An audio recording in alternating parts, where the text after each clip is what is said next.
Happy birthday, Shen! Hey guys! So, ito yung lunch ko. Try ko lang muna yung way na yun. Ayun, nag-use tayo ng 1.5.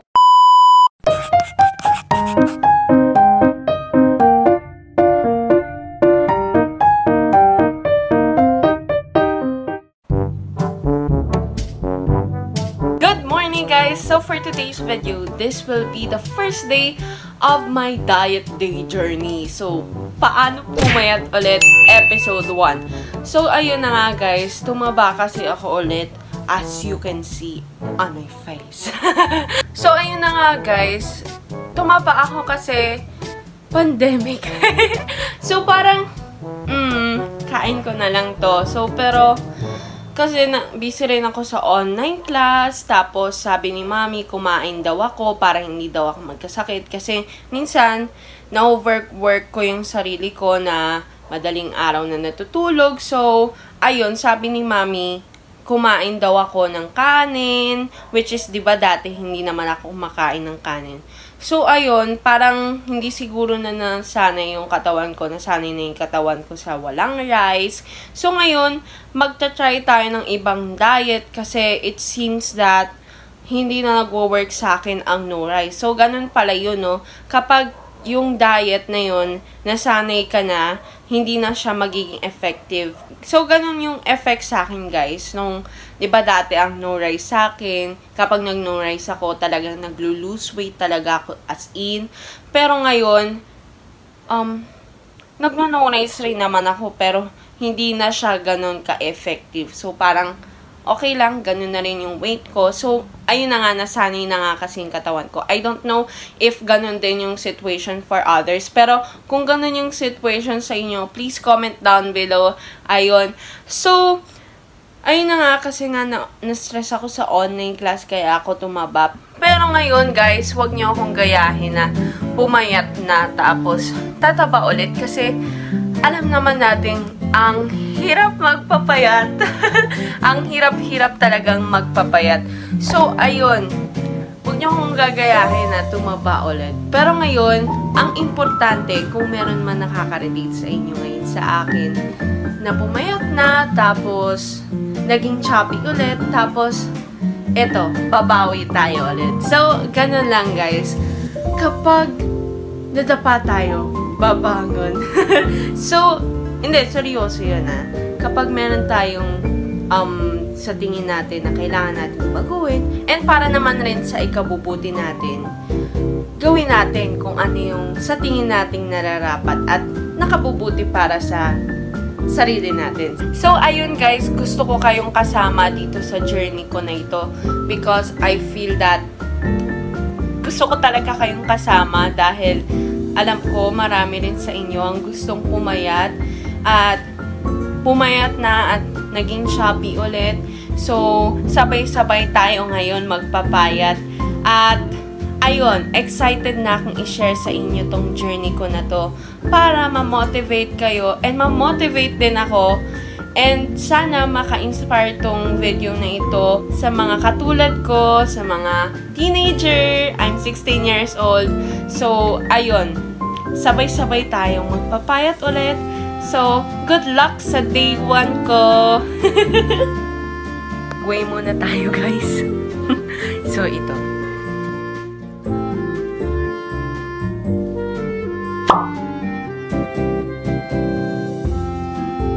So, ayun guys, ang weight ko, 77.2. So, yan ang starting weight. Gawin natin ngayong morning. Ang kakainin ko is wala muna. Mamaya na akong 12 PM kakain. Tatry ko yun. May fasting naman. Ayun. Tatry ko kung mag-work ba or comfortable ba. Kahit may classes ako, hindi ba ako mahihilo, hindi ba ako magugutom.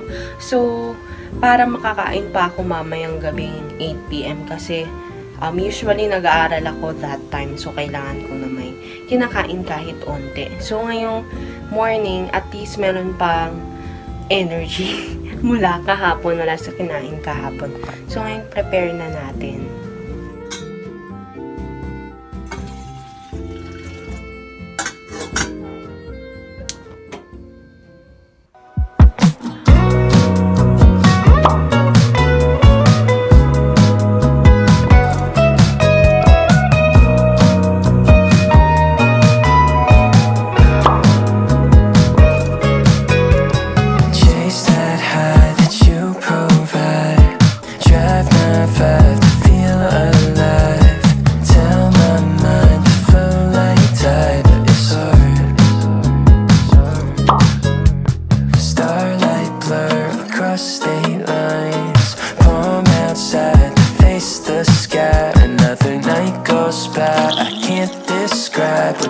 are. Yeah. You could be the one to make me wanna come through. Feel like being brand new. So ngayon guys, nandito na ako ngayon sa study area ko kung saan ako nag-aaral. Pakita ko sa inyo. Ayan. Maglalaging na ako sa meeting. Yung sticky notes ko bumigay na. So, yun yung mga gagawin ko ngayong week and next week. So, ayan. Parang a day in my life na din to, no? So, mag-uniform lang ako, guys. So, mamaya naka-uniform na din ako. Over you, over you. You could be the one to make me wanna come through. Hey guys! So, ito yung lunch ko. Lechugas and pork adobo na nilupin ni Daddy. Tapos, bumili lang si Mami ng lechugas. So, kung anong ulam nila, yan din yung ulam ko.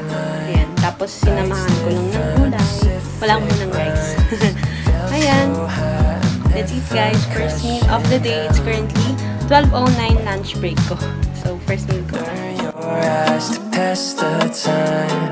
Hazel tides that we run dry. Another night goes by. I can't describe what I found. So, ayun guys. Kakatapos ko lang kumain. At talagang naka-uniform talaga kami palagi. As in, tuwing pumapasok kami ng school, Monday to Friday. At kung meron mga activities, talagang yung school namin nagre-require ng naka-uniform. So, today is Friday. So, SYG t-shirt. So, meron rin bang mga Bosconians out there na nanonood? So, comment down below. So, trinay ko lang ulit ng walang rice ngayon. Tapos, sinabayan ko ng 12 o'clock akong kumain. Yung first meal ko, nag-intermittent fasting ako. So, from 12 p.m. to 8 p.m., doon lang ako pwedeng kumain. Yun yung rules doon. Tapos, beyond 8 p.m., hindi na pwedeng kumain noon. Fasting hours na yun. So, kaya ako pinili itong schedule na to. Kapag kumakain kasi ako ng umaga, parang trinay ko muna na kung hindi ba ako magugutom hanggang 12 p.m. Pero so far, okay naman sa akin yung 12 p.m. yung first meal ko. So, ayun, hindi naman ako masyadong nahilo, hindi naman kumulo yung sikmura ko. Uminom lang ako ng 3 basong tubig, 4 na basong tubig, and then yung apple cider vinegar. So, after nun, hindi naman ako nagutom, and then, ayun, try ko lang muna yung way na yun na 12 p.m. kakain. Kasi kaya ako napili yun kasi nag-aaral ako tuwing gabi. So, kailangan kong meron pa rin kinakain kahit onte. So, ayan guys. Birthday ng kapatid ko. Choose wisely. Sa pagkain.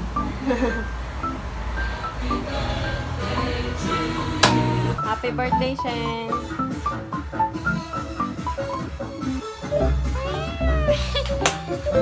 Happy birthday, happy birthday, happy birthday, Shen Shen. How old are you, Shen? How old are you, Shen? 12! 12 years old. Next year, 13, ha? Teenager ka na. O, yan. Yan na. What's your wish? Sige. In your mind. Sige. Sa'yo na. Ano yan? Ilaan ko, turtle. Yay!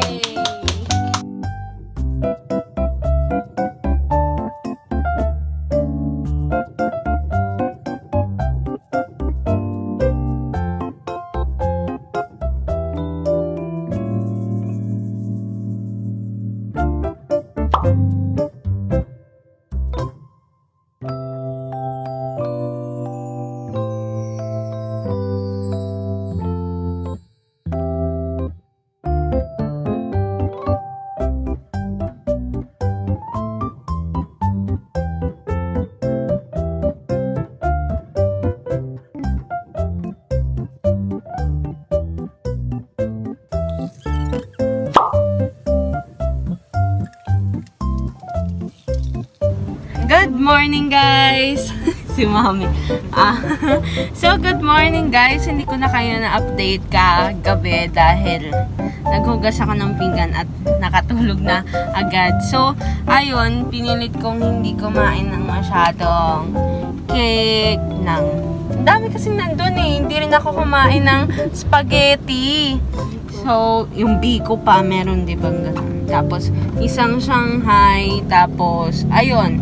So, ngayon, magpapavaccine kami sa, hindi pa namin alam kung sa Santa Ana Hospital kami magpapavaccine.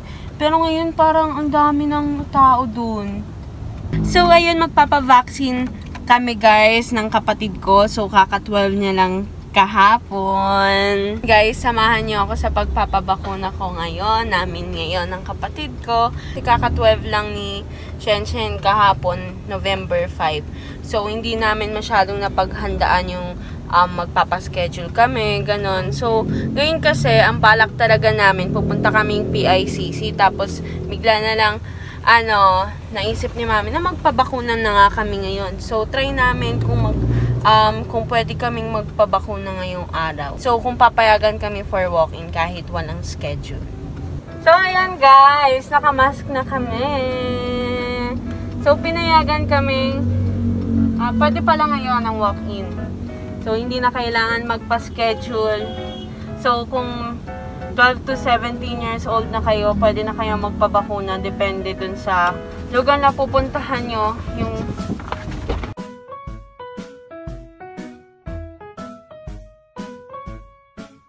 Guys, tanggalin ko muna yung mask ko kasi si daddy muna yung pipila. Kasi mamaya papakita ko sa inyo yung pila dun sa loob. Para hindi na kami ma-expose. Si daddy kasi nabakunahan na din. Ako, ha? Ito ang hirap sa Ano ba to? Mami! Kasi ano ba yan? Nag-imbruhan na tuloy.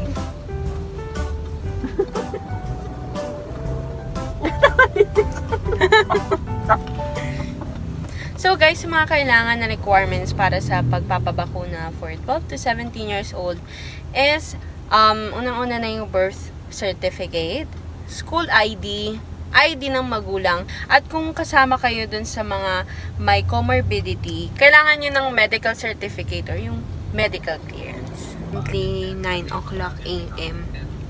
So, ayun, kailangan ko daw kumain kasi magpapabaksin. So, mami, anong gagawin natin? Magbabago tayo ng site. Yes. Vaccination site kasi sobrang dami. So, doon tayo sa mall. Tayo natin sa SM Manila. Okay. Sa SM Manila kami ngayon pupunta kasi super haba ng pila doon sa Santa Ana. Dito kami sa 6th level kasi nandito yung sa vaccines.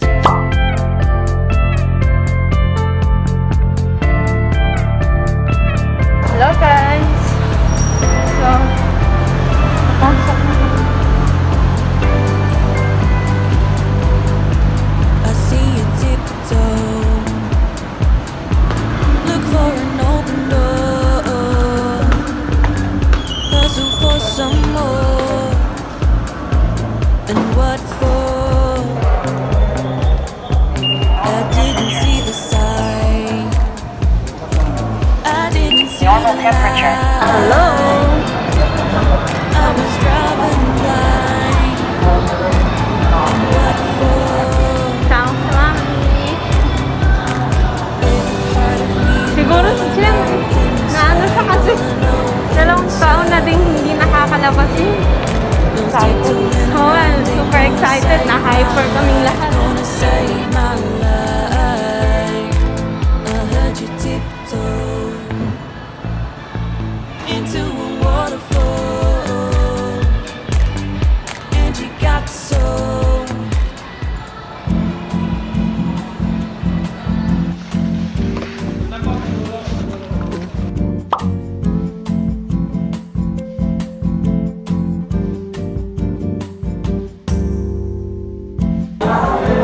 Tapos na kaming pumila.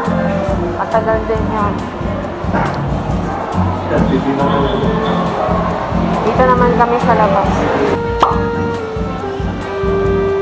So guys, bago kami nakapasok dito, medyo maingay na.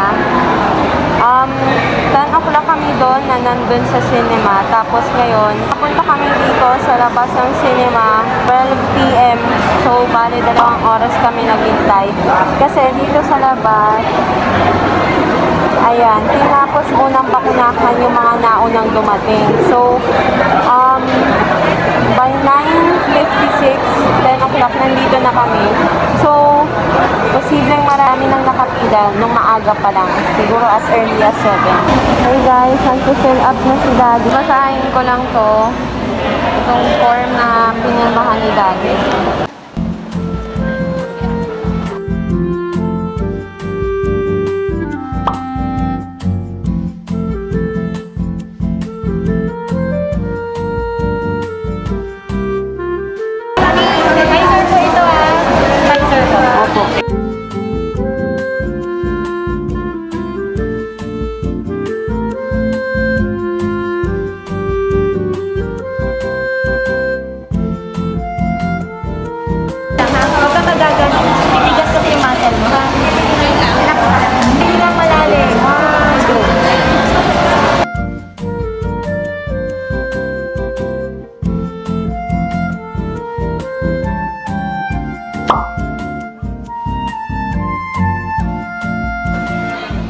Observation at monitoring tayo.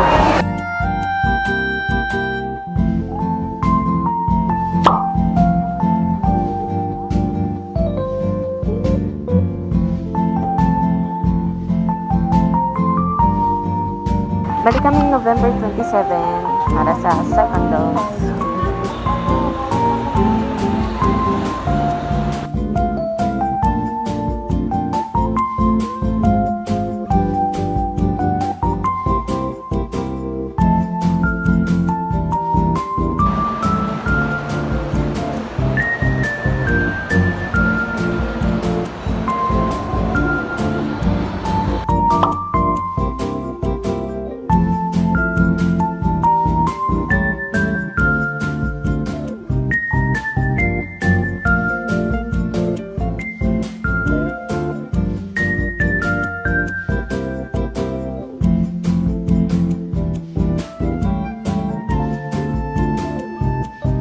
Hello!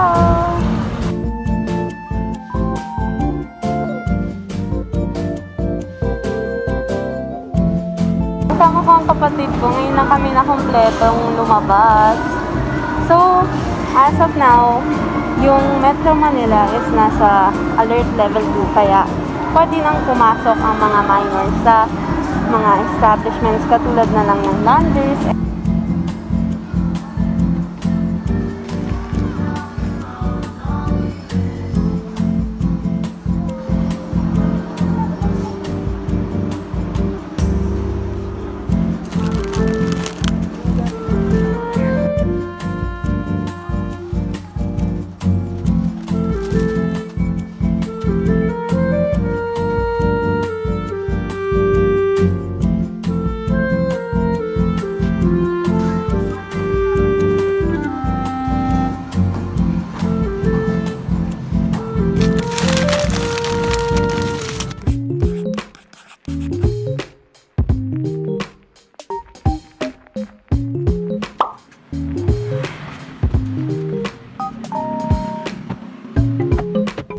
Good morning guys! So ito day 3 na ng aking pagdadiet at isasama ko rin kayo sa aming pagpapa-FBS, fasting blood sugar. So ganda yung na-monitor natin yung blood sugar natin. So sasabay na kami kay Mami at Daddy kasi nakakain sila ng mga fruit salad, ng cake. So ayun, titingnan namin. Sa TGP kami magpapa-FBS.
So guys, ito yung ulam namin for dinner. So ito yung tirang tuyo kaninang umaga. Tapos, hindi kasi ako kumain ng diba, yung sa breakfast. Hindi ako makain ng breakfast. So sila lang yung kumain. Tapos ito naman yung bangus steak kaninang tanghali, lunch yan. Yan yung kinain ko kanina. Tapos with gulay. Tapos ngayon, Shanghai. Merong ulam ngayon, Shanghai. Tapos, merong ginawa rin si mami na palitaw. Ayan. Pero hindi ako kakain yan. Tapos, itong parang sauce dito sa palitaw. 4 p.m. na ngayon. Ang parang magiging rice ko is apple. So, hindi pa rin ako nag-rice kasi parang hindi rin talaga ako masyadong mahilig sa rice ngayon. Kasi parang bigat ng tiyan ko pag may rice. Tapos, Shanghai lang kakainin ko. Tapos, apple.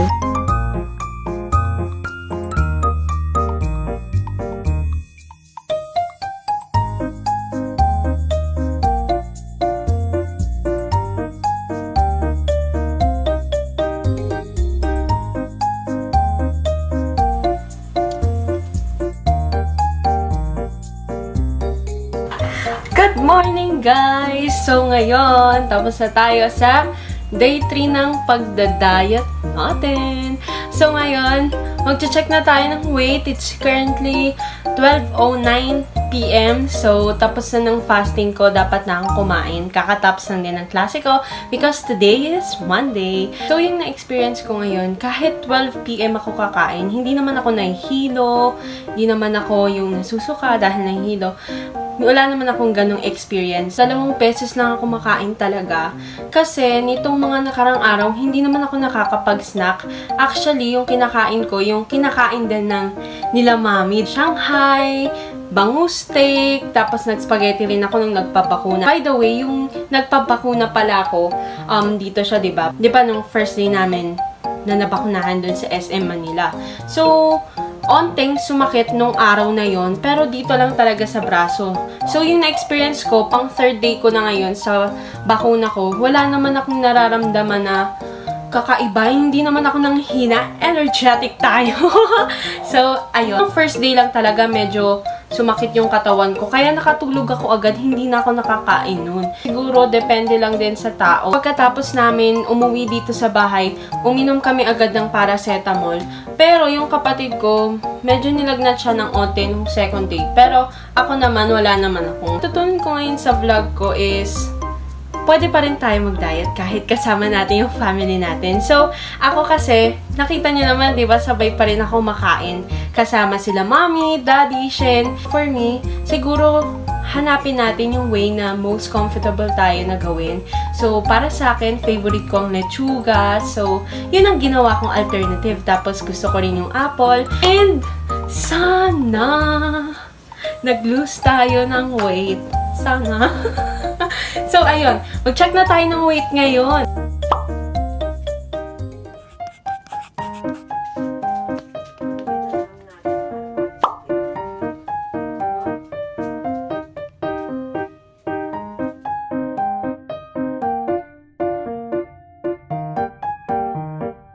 Ayan guys, nakapag-weigh na tayo. So, ayun, nag-lose tayo ng 1.5 kilos. At hintayin nyo yung bagong episode na i-upload ko dito sa YouTube. So, mag-update ako lagi sa aking journey, sa aking pagpapapayat. So, ayun, samahan nyo lang ako sa journey kong magpapayat. If you like this video, please don't forget to like and subscribe to my channel and hit the notification bell para updated ka sa aking new upload. So, bye guys!